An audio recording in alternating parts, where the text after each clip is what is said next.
Hey, what's up guys? It's you boy, Sublado. Sublado lang muna, walang moto, hindi naman tayo nakamotor. Okay, so yun mga ropa. So, wow, harap dito. Ang hangin. Yung init, sakto lang. Pero tiisin natin to mga ropa. Gusto ko sana dun sa room kaso boring eh. Dami nang gumagawa nun. So yun, let's talk about yung nag-message sa atin. Ang lakas ng hangin, men. Ang itim natin ito for sure pagbalik natin. Anyway, so yun, may babasahin tayo. So gaya nga ng sabi ko, samantalahin natin tong ano na to, tong araw na to dahil hindi tayo makapagmotor. So dito tayo magbo-vlog sa dagat. So yun, ito, basa tayo ng ano natin, ng isang nag-DM ulit sa atin. So ito Ropa, wow, nag-text si Ropa ng 3:25 AM. Wow, gising ka pa Ropa. Okay, sabi niya, bro, kamusta? Tanong ko lang, dapat na ba ako mag-walkway sa EA ko or girlfriend ko? Kasi sobra na disrespect niya sa akin.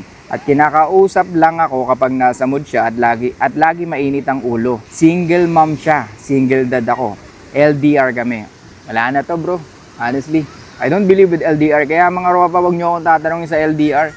Hanggat maaari. Kasi wala akong may sasagot dyan. Kasi unang-una, yung malapit nga kayo sa isa't isa, ang hirap na i-workout eh. How much more yung malayo pa kayo sa isa't isa? Unless meron kayong bridge. Ano yung bridge na yun? Meron kayong anak, kasal kayo, tapos may anak kayo. Di ba?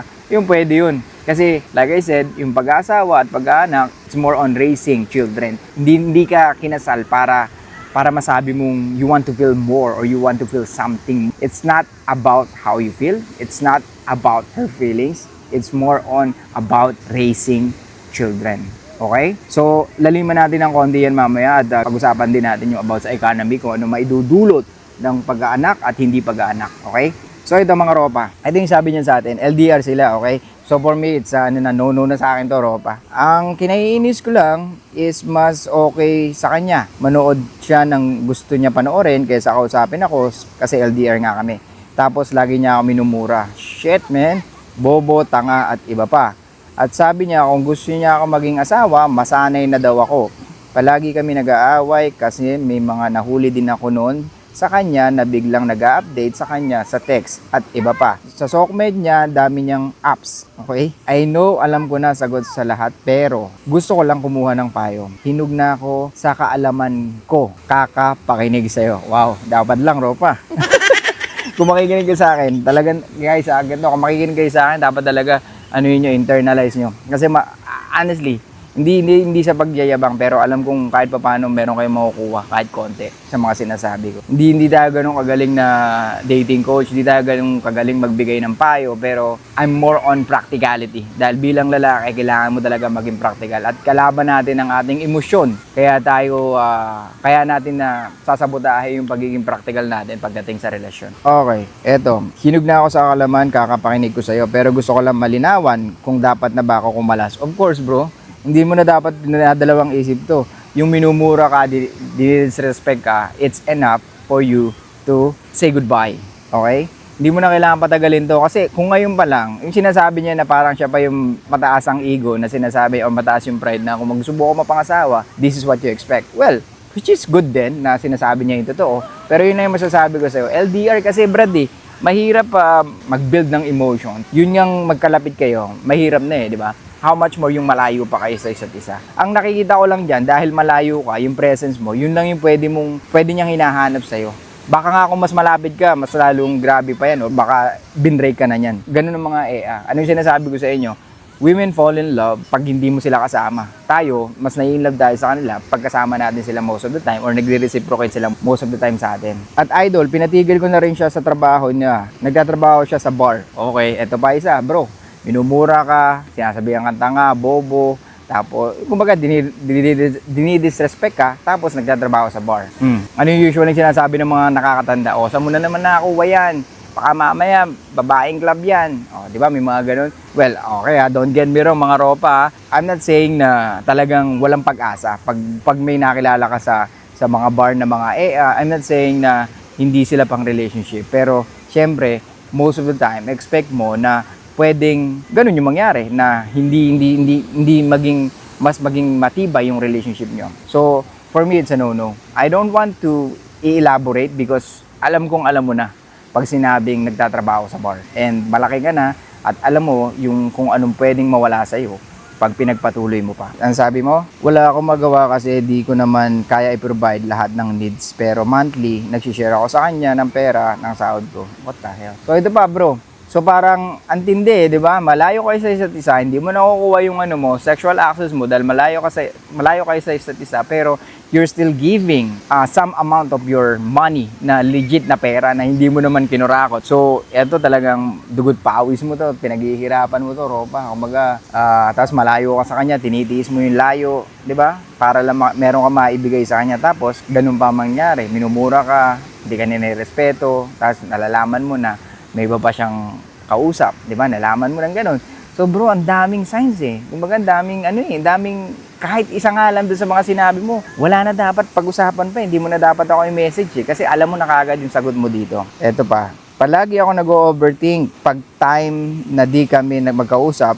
Followers mo ako sa TikTok, sa YouTube, at ngayon dito. Okay, bro, yun nga yung masasabi ko sa inyo. So kung ito yung mapapangasawa mo, expect mo na yung pwede mangyari sa'yo. So you will not have beautiful or fruitful relationship sa ganitong babae. And pwede kang magkaroon ng pattern sa ganitong mga babae. What I mean to say is pag nakipaghiwalay ka rito, pwedeng mas attracted ka or maging attracted ka sa mga ganitong babae.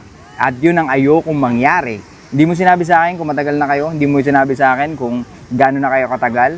At tagal ng LDR or ever since ba LDR kayo? Or meron bang times na magkasama rin kayo? Hindi mo nasabi sa akin. Pero still, with her behavior, sa pinakikita niya sa'yo, sa pag-disrespect niya sa'yo, sa pagmumura niya sa'yo, at sinabi niya sa'yo na meron pa siyang audacity to say na kung ako yung gusto mo mapangasawa, then masanay ka na. Hindi pwede yun, Ropa. Ayoko masanay ka ng ganito. Dahil tandaan mo, pag kayo nagkatuluyan at magiging ama ka, ng inyong magiging anak at magiging lalaki ang anak mo, kailangan mo ipakita sa kanya kung paano magdala ng relasyon. Dahil ikaw bilang lalaki, ikaw ang pundasyon ng isang relasyon at ikaw ang magtataguyod sa inyong pamilya. So kung ayaw mong matulad yung relasyon mo sa anak mo, or kung ayaw mong matulad yung magiging relasyon ng anak mo sa kagaya ng relasyon mo ngayon sa girlfriend mo, then you better say goodbye or hiwalayan mo na. Hindi ko na dapat sabihin to, pero alam kong alam mo na yung sagot mo kagaya ng sabi mo. Pero yun nga, Ropa, yun lang yung masasabi ko, kailangan mo nang makipaghiwalay dyan hanggat maaga. Okay? Kasi Ropa, ano na to eh, kumbaga, given no. Diba, wala na siyang tinatago. Given na. Gusto mo ba ako? Ayaw mo. Parang ano lang to. Take it or leave it. Kung ikaw yung nagsasabi ng mga ganun, pwede. Kung ayaw mo sa akin, okay lang. Pwede. Diba? Kasi at the end of the day, you are the one providing sa relasyon. Ikaw ang magpaplano. Ikaw ang magdadala. At ikaw magtataguyod ng relasyon. At yung magiging pamilya mo. So, I can say na pwede mo sabihin yun. Take it or leave it. Kung ayaw mo sa akin, okay lang. Kagaya na sinasabi ko, men are the sellers and women are the marketers. So, tandaan mo, ano tayo salesperson tayo. Ang salesperson, hindi dapat ano ginagawa ng salesperson? Nagbebenta, diba? Pero hindi tayo dapat hard seller. Take it or leave it. Kahit anong binibenta mo, hindi ka dapat namimilit. Kaya nga ang salesperson na walang ganong prospect or walang tinatawagan or konti lang yung tinatawagan niya, laging paulit-ulit na mangyayari. Kukulitin niya kung sino yung nagsabi sa kanya ng let me think about it. Kasi nga wala siyang ibang tinatawagan, kundi 3, 2, or isa lang, then yari ka. So anong mangyayari? Hard selling na. Kumbaga, dapat bigyan mo ng oras to think kung kailangan niya ba ng products mo or hindi. Pero ang ginagawa mo, pinipilit mo na kailangan niya kahit hindi pa. Minsan, yung mga tao bumibili, it's because of your consistency. Pero yung consistency na yun, dapat hindi nila ma-feel na parang wala silang options, kundi tanggapin na bilhin yung product mo. Kasi pag ganun ang nangyari, walang mangyayari sa'yo. Gets mo? So Ropa, balik tayo. So since pinag-usapan natin yung about sa pagpapamilya, ano sinabi ko? Yung pagpapamilya is not about happiness. Hindi sa happiness niya at hindi sa happiness mo. It's more on about raising kids. Dito tayo dito tayo nawawala eh. Dito tayo masyadong natatangahan or nabobobohan sa mga desisyon na ginagawa natin. Kasi kung ano-ano mga pinapanood nyo, tapos gusto nyo isa buhay na hindi naman, wala, napakalayo sa realidad. Okay, ganito mga Ropa. Kaya ako sinasabi na having a family is more on raising kids is kailangan mong mag-build ng another generation of you. It's more on about raising kids. It's not about her happiness and it's not about your happiness. Okay? So dito natin kailangan mapakita kung ano yung natutunan mo during the time na magjowa pa lang kayo or nung single ka. Bilang lalaki, kailangan marami kang experience sa buhay. Kahit yung mga simpleng bagay lang or yung mga basic things lang. But nowadays, most women, they don't know what is the basic thing to do. Kaya minsan or kadalasan, tinatawag nila tayong manipulative, controlling, or toxic. Once na sinabihan natin sila na wag sila magsuot ng provocative clothes, once na wag na silang pumunta ng club dahil may boyfriend na sila or nasa in a relationship na sila, o yung mga bagay na talagang alam natin na pwedeng masabotahe yung relasyon na gusto nating lumago pa. So kaya mga ropa, itatak nyo sa isip nyo to at sa magiging girlfriend nyo, sabihin nyo sa kanila, ang pag-aasawa at pag-aanak, it's not about fucking happiness. It's more on about raising kids or children. Okay? So ganito mga ropa, bakit maraming bansa ngayon ang nagsasabi na kailangan na nilang mag-anak ng mag-anak hanggat maaga? Why? Because their population or their people are getting old. Okay? So, meron tayo nabasa na isang studies na for the first time in the history, mas maraming nagbubuntis na nasa 40s na babae kumpara sa mga teenager. First time in the history nangyari yun. Pero, sinasabi rin doon kung gaano kataas yung risk na magbuntis ka at the age of 40 years old bilang babae. Okay? So imaginein mo, kung risk yung complication sa pagbubuntis ng 40, so paano mo i-raise kung sakaling nagkaroon ng hindi magandang outcome yung pagbubuntis niya? Imagine, di ba?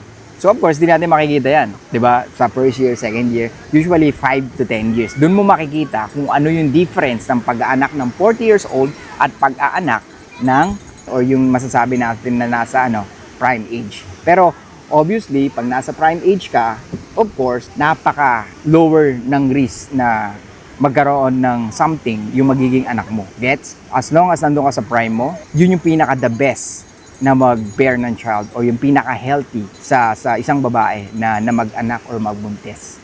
So balik tayo, bakit karamihan ng bansa ngayon, especially dito sa Southeast Asia, ay pinupush yung tao nila na magbuntis na? Why? It's yun nga, tumatanda na yung kanilang population. At mahirap na wala magtutuloy ng kanilang naumpisahan. Okay, imagine niyo guys.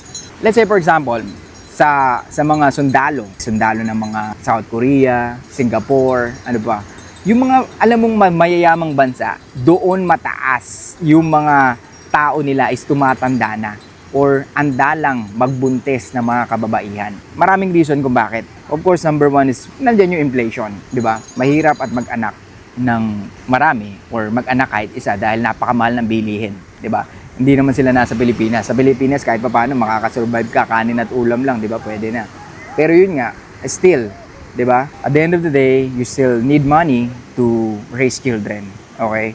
So, bakit napakahalaga ng mga bata or mga bagong henerasyon sa ating bansa or sa mga mayayamang bansa? Kasi nga, sino magtutuloy, di ba? Mga engineers, mga sundalo, o yung mga kailangan ng bansa para maging matatag ang isang economy at lalo-lalo na ang kanilang bansa. Isipin mo yun, kung lahat ng sundalo mo matatanda na, sino papalit sa kanila?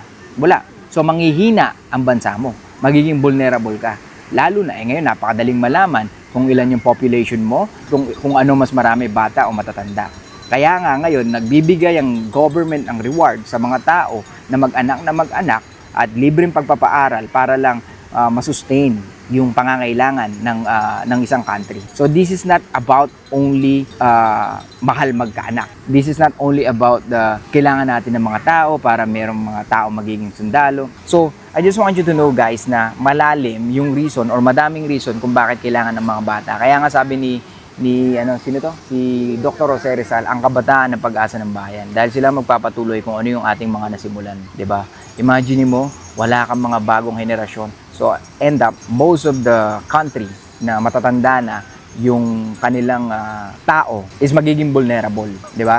So sa Pilipinas, hindi tayo wag kayong mag-alala, hindi tayo kasama dahil kahit pa paano, healthy pa rin yung natin, yung ating population. Actually, mas dumami nga tayo.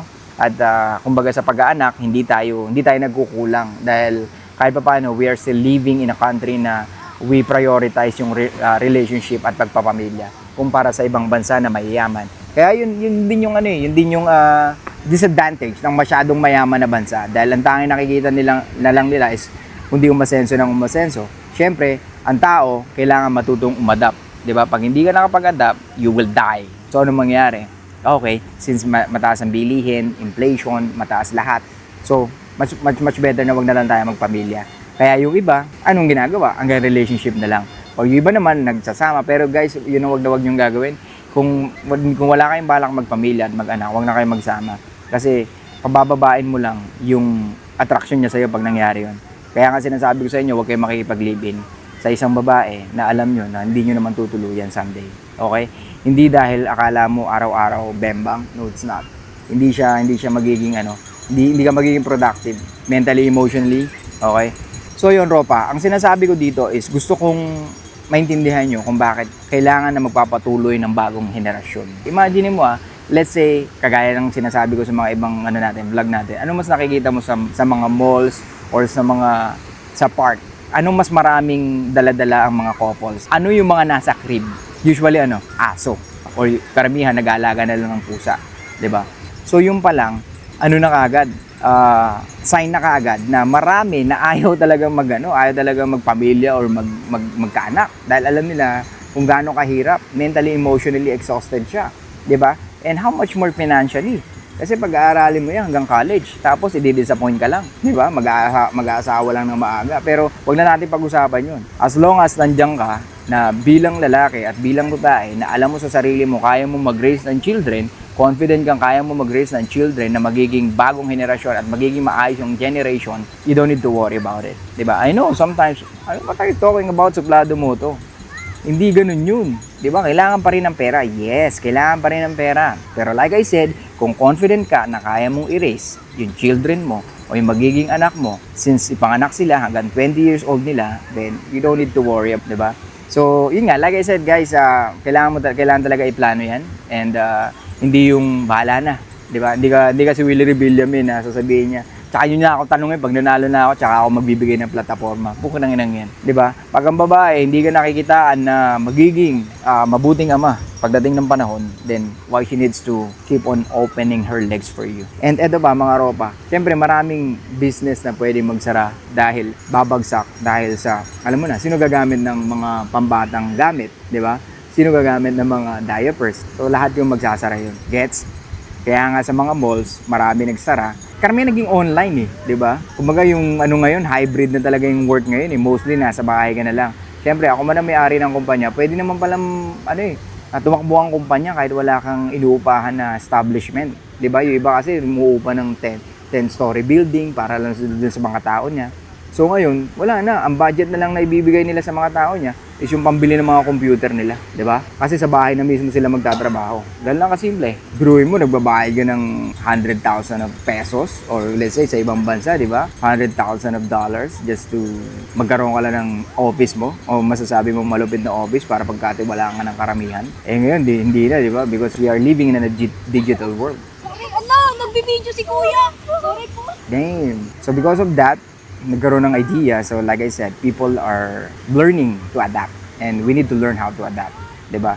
And sa Europa, yung matuto kang umadapt sa sitwasyon na hindi maganda. Nakahayaan mo na hindi ka irespeto, nakahayaan mo na kinukupal-kupal ka, 'di ba? Hindi pwede 'yon. And hindi maganda 'yon na magre-raise ka ng children at makikita nila kung paano kayo trato ng babae na pinakasalan mo or yung babae na tinuluyan mo. Yeah, siguro maraming simp din, it's because they raised by simp men. And yun ang nakakalungkot. Kasi we give power to women. Akala natin na it's fine. Na hindi natin alam na meron palang backfire sa atin yan. This is what happened when we are trying to be more romantic sa relationship than learning how to lead the relationship. Mga Ropa, yun ang masasabi ko sa inyo, please, from now on, start to learn how to lead the relationship. Yung pagiging romantiko mo, mas lalabas yan kung sanay na sanay ka na mag-lead ng relasyon. Ulitin ko, mas madaling mag-lead ng relasyon kung alam mo yung ine-expect mo sa babaeng pinili mo. Kesa i-romanticize mo most of the time na akala mo mas magwo-work o mas magtitibay ang relasyon nyo pag lagi mong gagawin na ikaw ay maging romantiko. Okay? May time para maging romantiko. Pero mas dapat lagi kang may time how to lead your woman in the right way. Okay? So yun mga ropa, yun lang masasabi ko. Kaya pag-aralan nyo talaga, maging practical at wag nyong unahin ang emosyon nyo most of the time dahil walang mangyayari, maniwala kayo sa akin. You're just putting yourself in a situation na maiinis ka lang at madidisappoint ka lang. Learn how to be more practical and lead your woman based on masculinity, not on femininity. Okay? So yun lang guys, thank you so much. I'll see you guys next time. And bye-bye. Show love and peace out.